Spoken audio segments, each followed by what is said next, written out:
ghost people or spirit beings. So maybe the shaman was in that space, and then he saw what he saw, and he came out and he started drawing what he saw. This one I've nicknamed Shrek's donkey. It looks like a donkey. Maybe, I don't know, but I don't even know if donkeys were in the area. So that's just us having a little lighthearted fun. Again, all the drawings across have some sort of symbol. We believe the diamonds for black, sorry, not black tail, for the diamondback rattlesnake. Okay, so the diamond symbol. Right here, oh, that's what isn't working. So right here we have a picture of a little girl, okay, painting. The story of this is a Hopi tradition to this day, okay? This is a Hopi little girl, or, a Hopi young girl becoming a woman.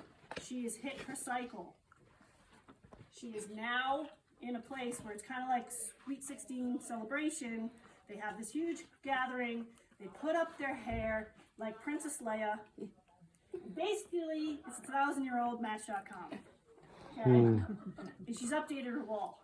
Okay?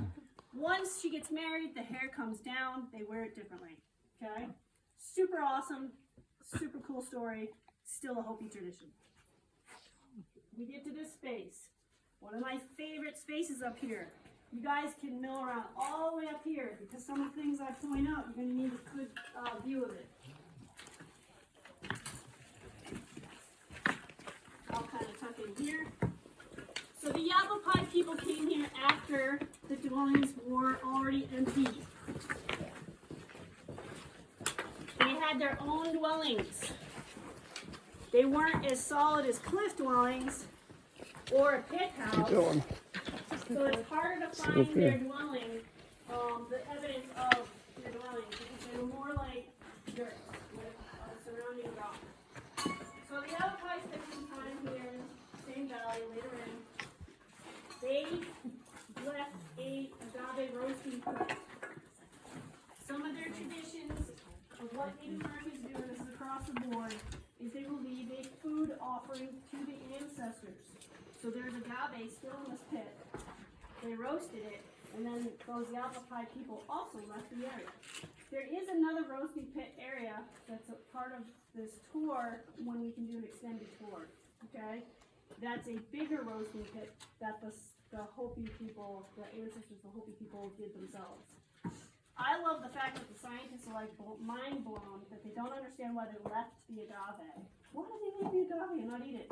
Because it's left as an offering to the ancestors who are staying here.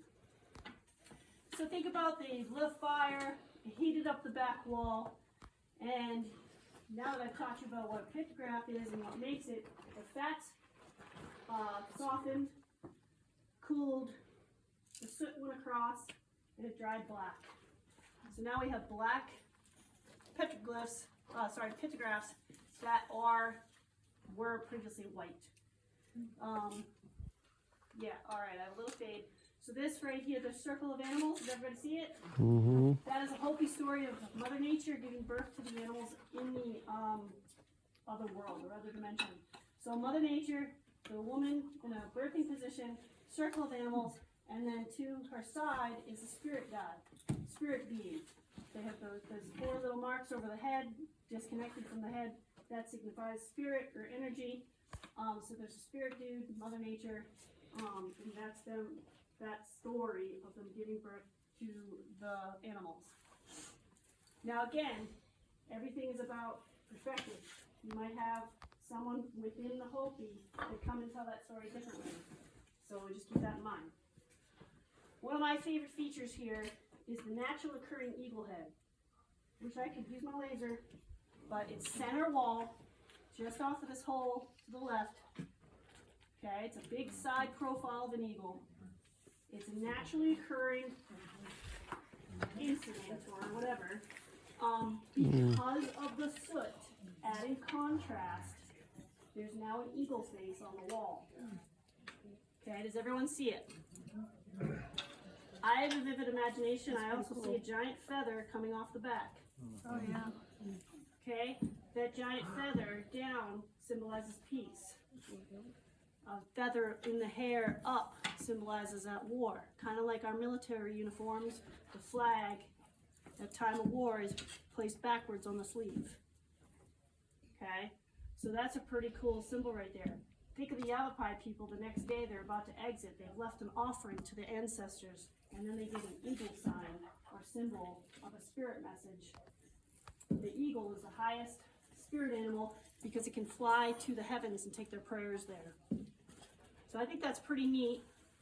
The last thing I'll point out that's in a book is the plus symbol. There's plus symbols all across this wall. That is a Hopi symbol for crossing paths, which we are doing today. So that's pretty much where this ends, because what we used to include in the tour is the shelter that was built back here by the first landowner, Charles Willard. He took apart cliff dwellings in order to make that shelter to make the house. That I used to call the first man cave. It's now a bat cave because the bats moved in. And it's dangerous for us to be around bat poop, so we can't bring anyone in there anymore. Plus, we want to protect the bats. It's like a chicken coop. Yep. So The chicken arms. yeah, that's pretty much. It used to be part of the tour, but like I said, we want to keep everyone safe and the bats happy because they eat bugs. So, other than that, any questions? I'm more than happy to try to answer. I feel like trying to. I always end my tour with no trace. They've looked through the interview. No trace.